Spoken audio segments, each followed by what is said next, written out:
नमस्कार, खबर भारत के खास कार्यक्रम रिपोर्टर लाइव में आपका स्वागत है। मैं हूं आपके साथ प्रियंका। हम हर दिन इस कार्यक्रम के माध्यम से आपको हर रोज की गतिविधियों से अवगत कराते हैं, क्या क्या अपडेट होगा उससे अवगत कराते हैं, किस तरह से बाढ़ के हालात बने हुए हैं, किस तरह से लोग परेशान हो रहे हैं उनसे अवगत कराते हैं। और इसके अलावा भी क्या क्या गतिविधियां दिन भर की होंगी, राजनीति के क्षेत्र की बात कर लें या बिजली पानी की बात कर लें या किसानों की बात कर लें, तमाम जो ये मुद्दे हैं, इन मुद्दों को लेकर किस तरह की हलचल उस क्षेत्र में देखी जा रही है, इस कार्यक्रम के माध्यम से हम सीधी तस्वीरें आपको दिखाते हैं, जहां से अलग अलग क्षेत्रों से हमारे संवाददाता हमारे साथ जुड़ते हैं और सीधी तस्वीरें उस क्षेत्र की दिखाते हैं। तो आज इसी क्रम में हम सबसे पहले चलेंगे सरदारपुर और सरदारपुर से हम देखेंगे तस्वीरें, जहां से हमारे साथ नरेंद्र जुड़े हुए हैं। तो चलिए सीधे रुक कर लेते हैं सरदारपुर की ओर। नरेंद्र, क्या कुछ तस्वीरें आप वहां देख पा रहे हैं? अगर हम दिन भर की बात करें तो कौन कौन सी वो गतिविधियां होंगी जिन पर फोकस होगा? जी प्रियंका जी, मैं बता देना चाहूंगा इस सरदारपुर तहसील में बारिश ज्यादा कम होने के कारण यहाँ पर फसलों को काफी नुकसान भी हो रहा है। तो आपको बता देना चाहूंगा कि हमारे साथ आज सबसे बड़ा मुद्दा है यहाँ पर किसानों का है। किसानों की अगर बात की जाए तो यहाँ पर लहसुन प्याज के भाव नहीं आने से किसान काफी नाराज है और काफी परेशान हो रहे हैं। बिल्कुल नरेंद्र, जिस तरीके से आज प्रदेश व्यापी अगर हम देखें तो रोजगार दिवस मनाया जा रहा है, जिसके चलते हर जिला मुख्यालय में इसका आज कार्यक्रम रखा जा रहा है, किस तरह की तैयारियां वहां पर आप देख पा रहे हैं? प्रियंका जी, मैं बता देना चाहूँगा कि हर जिले पर आयोजन रखे हुए हैं। यहाँ पर रोजगार मेले को लेकर कई तहसीलों पे भी निर्देशित किया जाएगा कि यहाँ पर रोजगार मेला लगाया जाए ताकि बेरोजगारों को रोजगार मिल सके। हाँ बिल्कुल, ये भी कह सकते हैं अच्छी मैं खबर है ये बेरोजगारों के लिए जो इतने दिन से संघर्ष कर रहे थे। जी जी जी जी। प्रियंका जी, मैं आपको किसानों के बारे मुद्दे को लेकर यहाँ पर आया हूँ आज। हम ग्राम जसोई में खड़े हैं, हमारे साथ कुछ किसान भी, हम उनसे थोड़ी चर्चा करते हैं। अब देख सकते हो तो प्याज को लेकर यहाँ पर काफी प्याज की जो फसलें भाव कम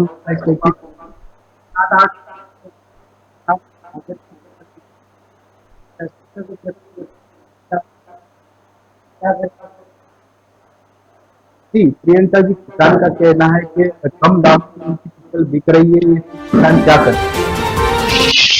बिल्कुल, हमने बिल्कुल बिल्कुल सही कह रहे हैं नरेंद्र, कहीं ना कहीं किसान परेशान है। जिस तरीके से जो मेहनत करके वो फसल लेकर आते हैं, चाहे हम प्याज की बात करें, चाहे लहसुन की बात करें, चाहे किसी और चीज़ों की बात करें, और जब उन्हें सही दाम नहीं मिलते हैं तो उनका परेशान होना लाजमी है।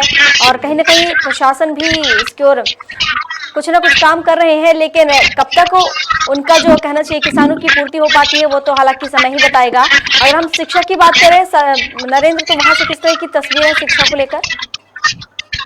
प्रियंका जी, मैं बता देना चाहूंगा कि सरदारपुर तहसील के सभी स्कूल अभी समय से लग रहे हैं क्योंकि बारिश भी नहीं है।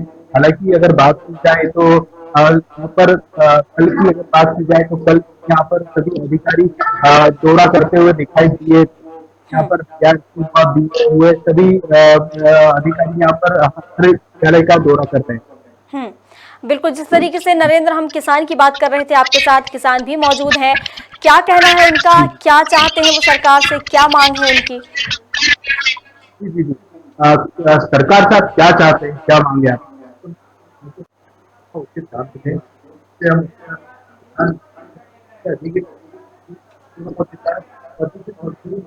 बंद नहीं कर ऐसा किसान है जो लॉकडाउन में भी मजदूर मजदूरों को भगा देते हैं, क्योंकि आप कहते हैं हमें लॉकडाउन हो समय हो उनका पैसा देते हैं, लेकिन हमें पूरा अपना पैसा नहीं मिल रहा है।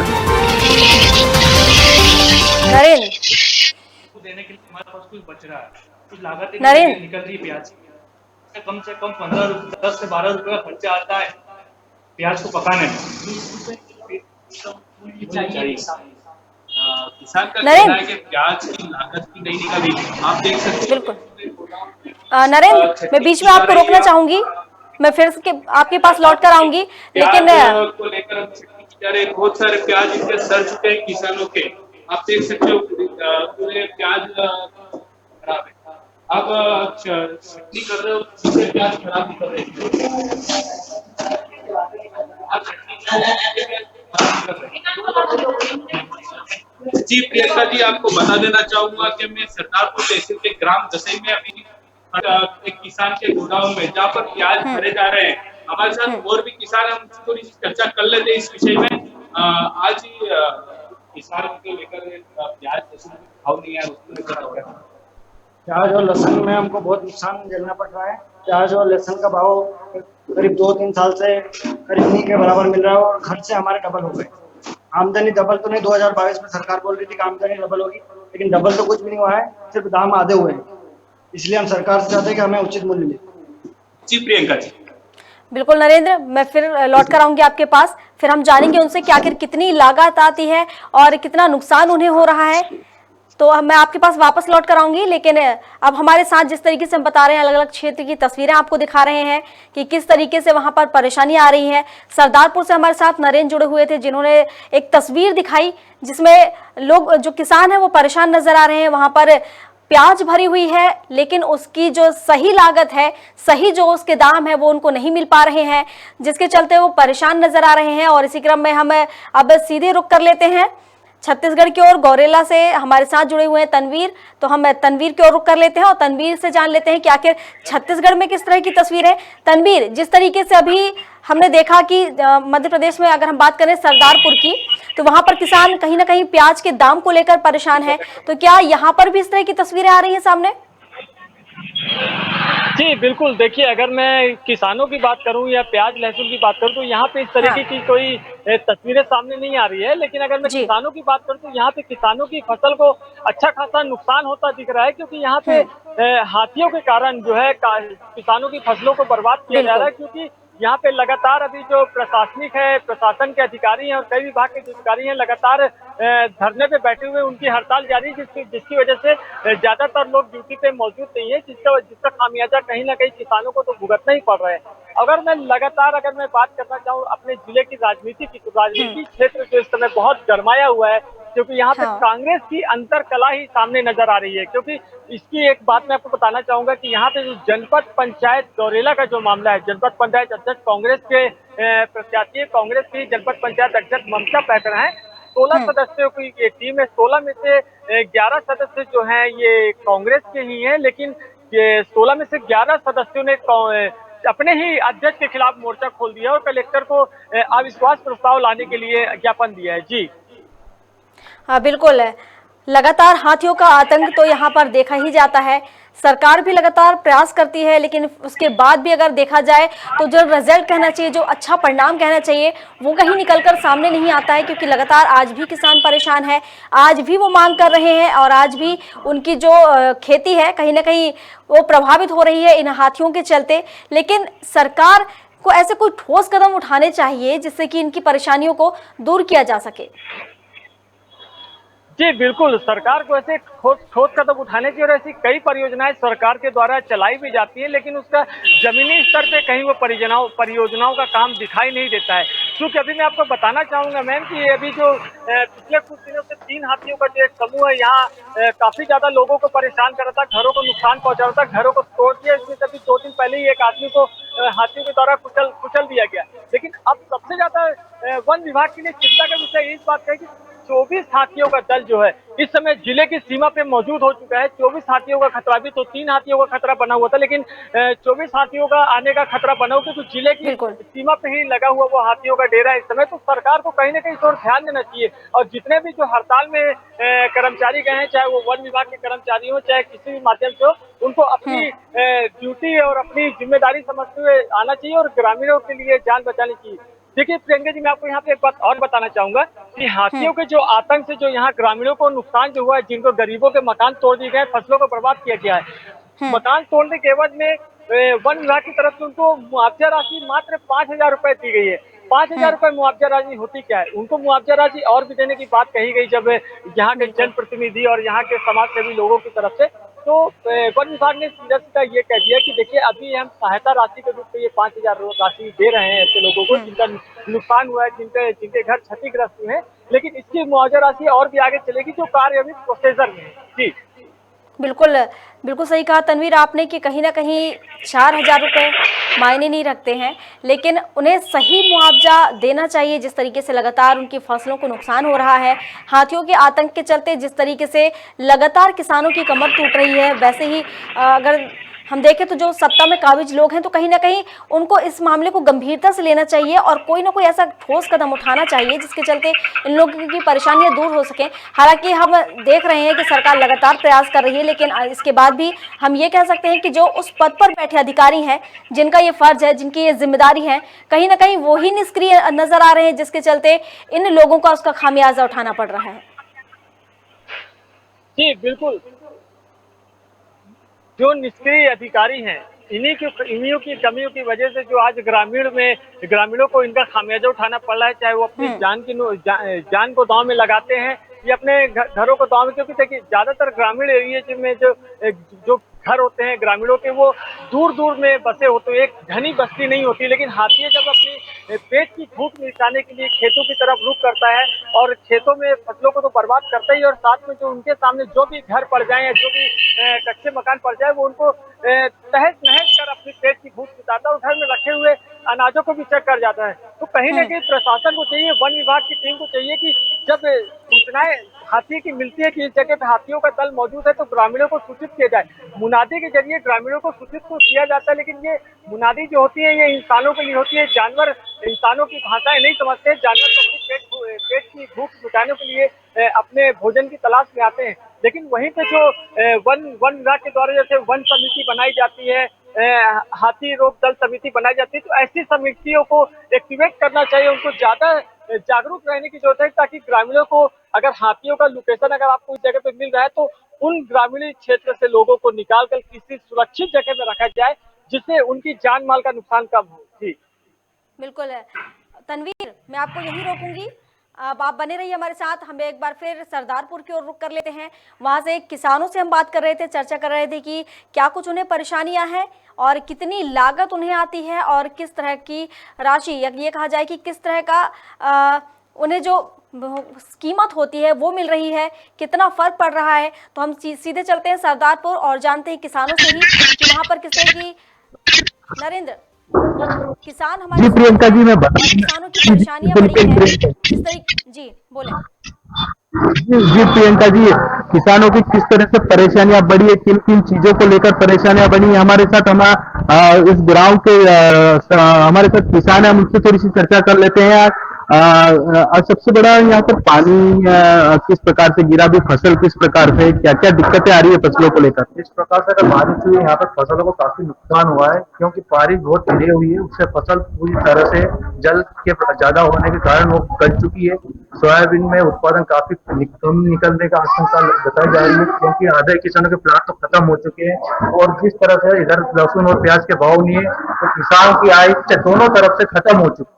वो ना सोयाबीन से अपना पैसा निकाल पा रहा है और ना लहसुन और प्याज से निकाल पा रहा है। लहसुन तो किसानों ने नाले और तालाबों में फेंक चुके हैं बहुत सारे किसान, क्योंकि उनकी लागत 1 रुपए 2 किलो में बिक रहा था, इसलिए फेंक चुके हैं, और ना प्याज से उनकी आमदनी आ रही है। किस प्रकार किसान अपने घर चलाए, मैं सरकार से जानना चाह रहा हूँ। जी प्रियंका जी, बहुत क्या दिक्कतें आ रही किसानों को? और एक तो ये भाव के कारण किसान परेशान हो रहे, नील गाय ये भी किसानों को बहुत परेशान कर रहा है। नरेंद्र, सरकार से हम यही कहते हैं कि इनको या तो पकड़ कर जंगल में छोड़े या फिर कुछ नए उपाय लाए, ताकि हम किसानों को इससे मुक्ति मिले। जी प्रियंका जी, नरेंद्र। साफ तौर पर किसान का कहना है कि उनकी लागत से अधिक मूल्य नहीं मिल पा रहा है कि फसलों को लेकर। और रही बात नीलगाय की, यहाँ पर फसलों को बर्बाद करने में नीलगाय सबसे अधिक होने के कारण यह मतलब नुकसान करती है किसानों को। नरेंद्र, फसलों को बोने से लेकर फसलों को मार्केट पहुंचाने तक कितनी लागत आती है किसानों की, उनसे जानने की कोशिश कीजिए।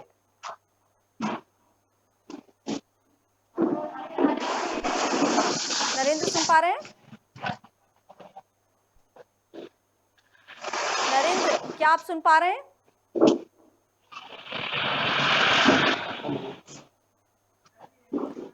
चलिए, लगता है कि नरेंद्र तक हमारी आवाज पहुंच नहीं पा रही है, किसी तकनीकी कारण के चलते उनसे हमारा संपर्क नहीं हो पा रहा है। ये हम आपको बता रहे थे सरदारपुर से जो तस्वीर आपने देखी सरदारपुर की थी, किस तरीके से किसान परेशान नजर आ रहे हैं। किसानों की परेशानियां तो बढ़ी हैं, एक तो कम दाम, ऊपर से नील गाय उन खेतों में जाकर उनकी जो फसलें हैं उन्हें बर्बाद कर रही हैं। तो कहीं ना कहीं दोहरी मार कह सकते हैं। और इससे पहले भी जब हमने देखा तो कम बारिश के चलते किसान परेशान थे। मतलब लगातार अगर देखा जाए तो किसानों की जो परेशानियां हैं कम तो नहीं होती हैं, लेकिन कहीं ना कहीं दोगुनी जरूर होती जा रही हैं, जिसके चलते किसान परेशान हो रहे हैं। जितनी लागत वो लगा रहे हैं वो दाम भी उन्हें नहीं मिल पा रहे हैं, जिससे जो किसान हैं उनकी परेशानियां कहीं ना कहीं बढ़ती नजर आ रही हैं। और सरकार से वो मांग कर रहे हैं कि सही दाम उन्हें उनकी फसलों के दिए जाएं। चलिए, और इसी क्रम में हम नरसिंहपुर की ओर रुख कर लेते हैं। नरसिंहपुर से तस्वीरें जान लेते हैं कि वहां पर क्या कुछ गतिविधियां दिन भर की। हमारे साथ जुड़े हुए हैं मनोज लोरिया। मनोज, किस तरह की तस्वीरें नरसिंहपुर से, कौन दिन भर की अगर हम बात करें तो क्या कुछ गतिविधियां होंगी वहां पर? जी, नरसिंहपुर की आज दिन भर की गतिविधियों के बारे में मैं आज बता दूं कि आज नरसिंहपुर में जो है सबसे बड़े जो मुद्दे चल रहे हैं इस समय, जिस जगह पर हमें मौजूद हैं, ये जो एक प्लाजा बना हुआ है, इस पर कीमत थी जब इसका उद्घाटन निर्माण कार्य शुरू हुआ था उस समय ये सिर्फ मात्र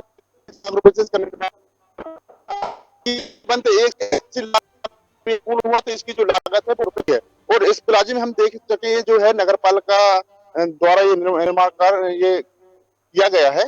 और इस प्लाजे की अगर बात की जाए तो जब मतलब ये जो बीच के जो पैसे हैं कि 33 लाख की इसकी लागत थी और बनती 80 लाख का कैसे हुए। कहीं ना कहीं ये जो प्लाजा है भ्रष्टाचार की भैंस चढ़ गया है। ये मुख्य तौर से जो नगर पालिका के इंजीनियर है, नगर पालिका प्रशासन है, और कहीं ना कहीं उन ठेकेदार उन लोगों ने ये मिलीभगत करके कहीं ना कहीं इसमें बंदाबाद किया हुआ है। ये जहाँ पर हम मौजूद हैं सामने ही नरसिंहपुर कलेक्टर महोदय जो है उनका निवास भी सामने ही है और यहाँ पर ये चर्च ग्राउंड है। और बात की जाए आज दिन भर की तो नरसिंहपुर में जो है यहाँ पर जो जिलाधिकारी हैं उनकी जांच चल रही है। जांच में पाया गया है कि जो मैडम द्वारा जो शिक्षकों को निलंबन किया गया और कुछ समय बाद बहाल कर दिया गया। निलंबन किया गया, ना उनको नोटिस जारी किए गए, और जब कब बहाल किया गया ना कोई उनकी जांच हुई ना कुछ हुआ। कहीं ना कहीं ये कुछ ना लेते, कहीं ना कहीं लोगों का आरोप है कि पैसे के लेन देन, पैसे के ले दे के ये सब निलंबन और बहाली का खेल चल रहा था। बिल्कुल बिल्कुल मनोज, जिस तरीके से आपने बताया कि जो जिला अधिकारी हैं उनकी जांच चल रही है, किस तरह की जांच चल रही है उनके ऊपर, किस तरह के भ्रष्टाचार उनके द्वारा किए गए हैं क्या? और दूसरी बात ये कि आज रोजगार दिवस भी है जो कि जिला मुख्यालय में मनाया जा रहा है, तो क्या यहाँ पर भी सेलिब्रेशन किया जा रहा है? जी, पहले मैं बता दूं जिला शिक्षा अधिकारी JS विल्सन जो मैडम है, जो प्रभार पर थे, करीब 1 साल से ये जिला शिक्षा अधिकारी के प्रभार पर हैं। और परसों के दिन जो हम लोगों ने महत्वपूर्ण खबर प्रमुखता से खबर भी चलाई थी कि जो SDM जो है नरसिंहपुर राजेश साहब, वो वहाँ जिला शिक्षा अधिकारी ऑफिस पहुंचे थे। वहां पर उन्होंने जो फाइलें जब्त की थी, कल जब हमने जब्त की थी उस समय तो उन्होंने कहा था कि आज हमने फाइलें जब्त की है और जांच करने के बाद हम बताएंगे कि इसमें क्या कार्रवाई और क्या कार्रवाई। जब हमने कल उनसे पर मुलाकात की तो उन्होंने कई प्रकार के जो है दोषी पाए गए हैं मैडम, कि जो लोगों को जो निलंबन किया गया है, कुछ जो व्हाट्सएप पे किसी ने मैसेज कर दिया शिक्षक ने, तो उनको उसी के कारण बताओ नोटिस नहीं दी गई, तुरंत उसको निलंबन कर दिया गया। ऐसे कम से 50 से 60 शिक्षकों को निलंबन किया और मनचाही जगह पर पास में ही, और मतलब जहां वो चाहते वहां पर उनको पैसे लेकर उनको जो है बहाल किया गया। आज रोजगार दिवस है। नरसिंहपुर के ऑडिटोरियम में भी आज रोजगार दिवस मेला लगा हुआ है। यहाँ पर नरसिंहपुर में राज्यसभा सांसद कैलाश सोनी राव, उदय प्रताप सिंह जी और नरसिंहपुर विधायक जालम सिंह पटेल जो रोजगार मेले में उपस्थित रहेंगे। यहाँ पर काफी संख्या में जो है युवा भी रोजगार मेले में कहीं ना कहीं अपनी जॉब तलाशेंगे और जहाँ पर बहुत सारी कंपनियां भी आएंगी और उनको रोजगार के लाभ वहां पर हो सकता है उपलब्ध हों। बिल्कुल, जिस तरीके से आपने बताया कि कार्रवाई की जा चुकी है, एक अच्छी पहल कह सकते हैं। जिस तरीके से मतलब तत्काल कार्रवाई करना, हालांकि अधिकतर हमने देखा है कि गोलमोल जवाब देते नजर आते हैं अधिकारी, लेकिन यहाँ पर तत्काल कार्रवाई की गई है। तो कहीं ना कहीं हम ये कह सकते हैं कि जो CM शिवराज सिंह चौहान पल पल के अपडेट ले रहे हैं हर जगह से, उनकी जो पैनी नजर है कहीं ना कहीं उसका असर देखने को मिल रहा है, जिसके चलते ये तत्काल कार्रवाई की गई है। मनोज, मैं यही रोकना चाहूंगी आपको। ये हम आपको तस्वीर दिखा रहे थे नरसिंहपुर से, जहां पर, और इसके पहले भी हमने आपको सरदारपुर की तस्वीर दिखाई और इसके साथ ही गौरेला की भी तस्वीर दिखाई, जहां अभी सबसे बड़े, पहले हम बात करें, सबसे बड़ी बात निकल के जो सामने आई वो ये थी कि जिस तरीके से किसान अगर हम चाहे नरसिंहपुर की बात करें या फिर हम सरदारपुर की बात करें या गौरेला की बात करें या प्रदेश की बात करें, तो किसान कहीं ना कहीं दोहरी मार झेल रहे हैं। और चलिए एक बार फिर इसी के चलते हम नरेंद्र की ओर रुक कर लेते हैं, सरदारपुर की ओर, और नरेंद्र से जान लेते हैं। जी नरेंद्र, जिस तरीके से आप बता रहे थे कि किसानों को कई परेशानियां हैं, उनकी लागत के सही दाम उन्हें नहीं मिल पा रहे हैं, तो अगर हम बात करें फसलों को बोने से लेकर फसलों को बाजारों तक पहुंचाने में कितनी लागत किसानों को आती है और कितनी कीमत उनको दी जा रही है? जी बता देना चाहूँगा प्रियंका जी कि हमारे साथ किसान भी है, वही बता पाएंगे कि नरेंद्र आपकी आवाज साफ नहीं आ रही है। प्रियंका जी मैं बता देना चाहूँगा किसान हमारे सारे अच्छा कर लेते आप बोलते हो वहाँ से लगाकर अब तक लागत आपको मिल पाएगी। अगर लगा एक बीघे पर मिनिमम 20,000 रुपये का नुकसान है। 20,000 रुपये प्रति बीघे के हिसाब से आज किसान से नुकसान है। लेकिन अगर सोयाबीन की बात की जाए, सोयाबीन की फसल पर भी नुकसान है, क्योंकि सोयाबीन फसल में पानी जिस प्रकार से गिरा है, पानी बहुत धीरे गिरा है, एक हिसाब से पानी हर तरह की समस्या सोयाबीन में आ गई है। और लेकिन पानी धीरे धीरे वाटर लेवल बढ़ा, ऐसा लग रहा है कि इस बार दोनों तरफ से मार पड़ने वाले, ना सोयाबीन के भाव, सोयाबीन की फसल अच्छी होगी और ना रसोई के प्याज के भाव मिलने से पानी बहुत कम गिरा है, पानी गिरा कम है, बहुत ही कम गिरा है। जहाँ वाटर लेवल देखा जाए तो जिससे इतनी बड़ा अभी दोनों स्थिति में पानी बहुत कम निकलना था। अपनी फसल के लिए किसान अभी सोच नहीं पा रहा है क्योंकि पानी नहीं गिरा है, क्या लगता है क्या ना तो कुएं में पानी आया है ना तो पानी किसान का कहना है। नरेंद्र आपकी आवाज है ना दर्शकों तक साफ पहुंच नहीं पा रही है, आपकी आवाज समझ नहीं पा रहे हैं दर्शक, तो हम चाहेंगे कि आपकी आवाज दर्शकों को साफ समझ में आए। मैं आपको बता दूं किस तरीके लागत की बात यहाँ पे कर रहे हैं किसान, क्या चाहते हैं वो कि क्या दाम दिए जाए उनकी फसल के, कितनी कीमत होनी चाहिए?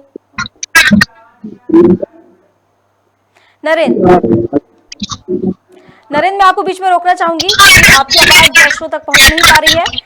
और ये तस्वीर हम आपको दिखा रहे हैं नरेंद्रपुर से, माफ कीजिएगा सरदारपुर से, जहां से नरेंद्र हमारे साथ जुड़े हुए हैं, और यहाँ से आप तस्वीर देख रहे हैं किस तरीके से वहां पर किसान परेशान है और किस तरीके से उनकी जो फसल है उनके दोहरी मार उन्हें पड़ रही है। वो अपनी बीती बता रहे हैं कि किस तरीके से वो परेशान नजर आ रहे हैं, फसल का नुकसान, ऊपर से जिस तरीके से पानी लगातार गिर रहा है उससे किसान परेशान, और जिस तरीके से अब अगर देखा जाए तो उनकी जो फसल है उनके सही दाम उन्हें नहीं मिल पा रहे हैं, इससे किसान परेशान। तो कहीं ना कहीं दोहरी मार कह सकते हैं, और एक किसानों के लिए एक बड़ी कहना चाहिए कि बड़ी एक समस्या है किसानों के लिए, जिस तरीके से लगातार वो परेशान नजर आते हैं। इससे पहले अगर हमने जब देखा तो खाद को लेकर परेशान थे, तो लगातार किसानों की समस्याएं बढ़ती ही जा रही हैं। और लगातार अगर शिक्षा की भी हम बात करें तो शिक्षा के क्षेत्र में ही कई तस्वीरें सामने आती हैं, स्कूलों की बात कर लें, छात्रावास की बात कर लें। अभी हाल फिलहाल में ही हमने कुछ ऐसे मामले देखे थे जहां से छात्र गायब हो गई थी, और एक छात्र की तो तबीयत खराब होने के चलते डेथ भी हो गई थी, क्योंकि वहां पर जो खाद्यान्न है, जो खाने पीने का सामान दिया जाता है, उसमें शुद्धता नहीं थी, जिसके चलते इस तरह की घटनाएं सामने आई। और आज आपको बता दें कि आज पूरे प्रदेश में रोजगार दिवस मनाया जा रहा है। जिस तरीके से बेरोजगार हैं लोग, परेशान नजर आ रहे हैं युवा, उनको लेकर आज जो सरकार है, शिवराज सरकार, उन्होंने एक अच्छी पहल की है और बेरोजगार युवाओं के लिए एक ये सौगात है। जिस तरीके से युवा बेरोजगार हैं, आज रोजगार दिवस मनाया जा रहा है और इसके माध्यम से उन्हें रोजगार भी दिया जा सकता है। ये आपको तस्वीरें अलग अलग क्षेत्रों से दिखा रहे थे। सरदारपुर की तस्वीरें आपने देखी, नरसिंहपुर से तस्वीरें आपने देखी, गौरेला पेंड्रा से भी तस्वीरें आपने देखी कि वहां पर किस तरह की समस्याएं हैं। और गौरेला की अगर हम बात करें तो सबसे ज्यादा वहां पर परेशानी अगर देखें तो हाथियों का आतंक है। हाथियों के आतंक के चलते वहां पर ज्यादातर किसान है वो परेशान है, क्योंकि कहीं ना कहीं हाथी उनके खेतों पर घुस जाते हैं और उनकी जो फसल है काफी नुकसान उसका कर देते हैं, जिसके चलते वहाँ के किसानों को इसका खामियाजा उठाना पड़ता है। लेकिन जो अधिकारी हैं वो इस ओर ध्यान नहीं देते हैं, जिसके चलते उनको इसका खामियाजा उठाना पड़ता है, सही दाम उन्हें नहीं मिल पा रहा है। चलिए और अब नरसिंहपुर की ओर रुख कर लेते हैं, जहां से मनोज हमारे साथ जुड़े हुए थे। मनोज से जान लेते हैं हम। मनोज, जिस तरीके से आपने बताया कि वहां पे जो अधिकारी हैं जिनके द्वारा गड़बड़ी पाई गई थी उन पर कार्रवाई की जा चुकी है। अगर हम बात करें जिस तरीके से जिला मुख्यालय में आज रोजगार दिवस का कार्यक्रम रखा जा रहा है, अगर हम युवाओं की बात करें तो इस तरह का उत्साह युवाओं में देखने को मिल रहा है, क्योंकि कहीं ना कहीं जिस तरीके से लगातार बेरोजगारी को लेकर प्रदर्शन किए जा रहे थे और एक अच्छी पहल कह सकते हैं उन युवाओं के लिए रोजगार दिवस, शायद इसके जरिए उन्हें रोजगार मिल सके। जी, मुख्यमंत्री शिवराज सिंह चौहान जी की जो है ये बहुत अच्छी पहल है कि मध्य प्रदेश में जो है बेरोजगारी का स्तर जो है काफी बढ़ चुका है। 15 सालों से जो सरकार है काफी प्रयास कर रही है। पर आज अगर नरसिंहपुर की बात की जाए तो नरसिंहपुर में जो युवा है बेरोजगार है, कहीं ना कहीं जो पढ़ लिख जाते हैं, जो बीए किए हैं और इंजीनियरिंग की है, 5 और 6 हजार रुपए में कहीं ना कहीं कंप्यूटर ऑपरेटर बने हुए हैं। आज जो रोजगार मेला लगा है सरकार युवा बेरोजगार युवाओं के लिए कुछ करने का प्रयास कर रही है। अब देखते हैं कितना बेरोजगारों को लाभ इससे होता है, रोजगार मिल पाता है या नहीं मिल पाता। हालांकि सरकार प्रयास कर रही है। और आज मतलब नरसिंहपुर में कोई ऐसी बड़ी बड़ी फैक्ट्रियां भी नहीं है, ना कोई ऐसे बड़े संस्थान है कि यहाँ पे लोगों को रोजगार दिया जाए। लोगों के जो जीवन यापन है, पढ़े लिखे युवा जो है वो कहीं ना कहीं प्रताड़ित है, सरकार को कोस रहे हैं और सरकार की जो योजना है उनके ऊपर कभी कहीं ना कहीं सवालिया निशान लगा रहे हैं। हालांकि ये जो सरकार की पहल है काफी अच्छी पहल है।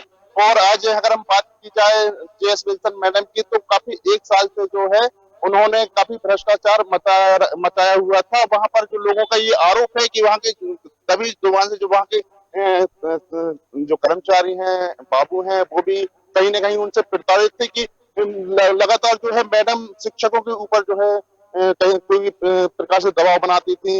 मनचाही जगह पर उनको जहां पर वो पदस्थ थे वहां से बहुत दूर उनको पद अपना ट्रांसफर कर दिया जाता था। जो उनके चहेते हैं या जो उनको लाभ पहुंचाते तो उनको वो पास में या जहां वो चाहते हैं वहां बहाल किया जाता था, वहां पर उनको स्थानांतरित किया जाता था। 2 दिन में ही ये मतलब पहले दिन 2 दिन में ये कार्रवाई होना कहीं ना कहीं नरसिंहपुर कलेक्टर और मुख्यमंत्री और यहाँ के जो प्रशासन है बधाई के पात्र है कि इतने जल्दी मतलब 2 दिन में उन्होंने जांच की और जांच के बाद जो है उन्होंने कार्रवाई की और जेएस विल्सन मैडम को पद से हटा दिया गया है। और ध्रुवे जो अभी नए जो जिला शिक्षा अधिकारी बने हैं जो ध्रुवे जी हैं, वो आज पद स्थापना लेंगे। और जब हमारी कल एसडीएम महोदय से राजेश साहब से बात हुई थी तो उन्होंने कहा था ये इसमें जांच अभी जारी है और भी जो है तथ्य निकल के आएंगे तो उसके ऊपर उसके बाद जो है मैडम के ऊपर कार्रवाई की जाएगी। और रही बात इस प्लाजे की हम बात करें तो ये जो हम अपने रिपोर्टर मतलब कैमरामैन से कहें कि एक बार इस प्लाजे को बता दें कि 1 साल में ये प्लाजे का निर्माण हुआ है और मात्र जब इससे मतलब क्या निर्माण कार्य चालू होना था मात्र इसकी लागत 80 लाख रुपए थी और जब 30 लाख रुपए इसकी लागत थी और ये 80 लाख में पहुंच गया। इसमें कोई नई चीज ऐसी है नहीं कि इसमें कोई नई चीज लगी हो या नया कुछ जोड़ा गया हो। एक फुआरा है जो इसमें पहले ही इसमें शामिल था कि फुआरा भी रहेगा। यहाँ पर जो है नरसिंहपुर में पूर्व कलेक्टर थे वेद प्रकाश जी, उनकी ये पहल थी कि यहाँ पर लोग आएंगे, यहाँ पर बैठेंगे, यहाँ का आनंद लेंगे। बुजुर्ग जो है यहाँ पास में जो ग्राउंड है वहाँ घूमते हैं, घूम के जब आएंगे तो यहाँ पर हम रेस्ट लेंगे और उनको आराम मिलेगा। यहाँ पर ना कुर्सियां भी अगर हम बात की जाए तो एक कुर्सी रखी हुई है और 2 कुर्सी यहाँ पर रखी। मतलब ये अचंभे वाली बात है, कीमत 3 गुना कैसे हो गई। कहीं ना कहीं नगर पालिका प्रशासन जो है अभी वर्तमान में ही नगर पालिका के चुनाव हुए हैं, यहाँ पर नीरज महाराज जो है अध्यक्ष बनकर आए हुए हैं। पूर्व में भी वहाँ पर अध्यक्ष उनकी जो है पत्नी है वो अध्यक्ष थी, अब वो खुद यहाँ पर नगर पालिका अध्यक्ष बनकर आए हैं। अब देखने वाली बात ये होगी कि ये जो आरोप प्रत्यारोप का दौर हो रहा है, हम ये खबर चला रहे हैं तो ये इसकी जांच अगर होती है कि नहीं होती, तो अगर इसकी जांच हो तो कहीं ना कहीं नगर पालिका प्रशासन की जो इंजीनियर है उनके ऊपर ये जांच गिर सकती है। और बात की जाए तो किसान जो है अभी बिल्कुल शुक्रिया मनोज आपका तमाम जानकारी के लिए। ये तस्वीर हम आपको दिखा रहे थे नरसिंहपुर से, जहां पर अगर हम देखें प्रशासन अच्छा काम कर रहा है वहां पर, लगातार अगर हम स्कूलों की बात करें तो स्कूल में भी अच्छी सुविधाएं देखने को मिल रही हैं, सुचारू रूप से संचालित है स्कूल। और अगर हम वहाँ की जो अधिकारी हैं उनकी बात करें तो कहीं ना कहीं उनके जो उच्च अधिकारी हैं वो भी सक्रिय नज़र आ रहे हैं। और आपको इसी तरह से किसानों की बात करें तो किसान का तो नहीं कह सकते, क्योंकि किसान लगातार परेशान ही नज़र आ रहे हैं। और लगातार हालांकि जिस तरीके से मौसम की हम बात करें तो मौसम में थोड़ी राहत लोगों को मिली है। जिस तरीके से लगातार 2-3 दिन से मौसम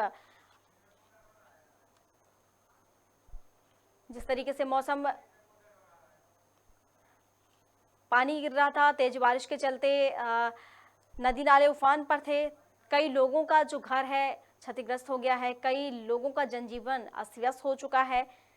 और आज सबसे बड़ी और अच्छी खबर अगर हो तो हम आपको बता दें कि वो ये है कि रोजगार दिवस आज मनाया जा रहा है। जो लोग बेरोजगार हैं उन लोगों के लिए आज ये कार्यक्रम रखा गया है, जिसके जरिए उन्हें रोजगार दिया जाएगा। लगातार प्रदर्शन किया जा रहा था युवाओं के द्वारा कि उन्हें रोजगार दिया जाए। बेरोजगार लाखों जो युवा हैं वो बेरोजगार घूम रहे थे, और अब ये अच्छी पहल और एक बड़ी सौगात कह सकते हैं सीएम शिवराज की अपनी जनता के लिए, अपने परिवार के लिए, जिसके चलते आज रोजगार दिवस मनाया जा रहा है। और ज़रूरी भी है। शुभम हमारे साथ जुड़ चुके हैं भिलाई से, तो चलिए भिलाई को रुक कर लेते हैं और वहां से तस्वीर भी देख लेते हैं कि वहां पर किस तरह की तस्वीरें हैं। तो सीधे रुक करते हैं भिलाई की ओर और भिलाई में देखते हैं कि वहां पर क्या कुछ चल रहा है, दिन भर की क्या कुछ गतिविधियां होंगी। तो चलिए भिलाई की ओर रुक करते हैं और भिलाई से हमारे साथ शुभम प्रसाद जुड़े हुए हैं। शुभम, वहां पर आप किस तरह की तस्वीरें देख पा रहे हैं, दिन भर की क्या कुछ गतिविधियां, स्कूलों की बात करें तो किस तरह की स्थितियां स्कूलों में? स्कूल चालू है। स्कूल तो लगातार लग रहे हैं, स्कूल में कोई दिक्कत नहीं है और बच्चे जा रहे हैं। शिक्षक 34% शायद बढ़ाने का था प्रदेश में, मगर 6% बढ़ाया गया है। और सब जगह सब जिलों में अलग अलग, किसी में 3%, किसी में 6% इस टाइप का जो है मानदेय बढ़ाया गया है। और आज हमारे यहाँ जो है ये 3 एक तो BR अम्बेडकर सार्वजनिक मांगलिक भवन का उद्घाटन है, दूसरा सी मार्ट का भी उद्घाटन है, मदर मार्केट का भी उद्घाटन है। आज सी पे आने वाले हैं शाम को। और साथ में शिव डहरिया जी जो नगरीय प्रशासन मंत्री हैं, और मोहम्मद अकबर जो जिला, शाम को 3 चीजों का।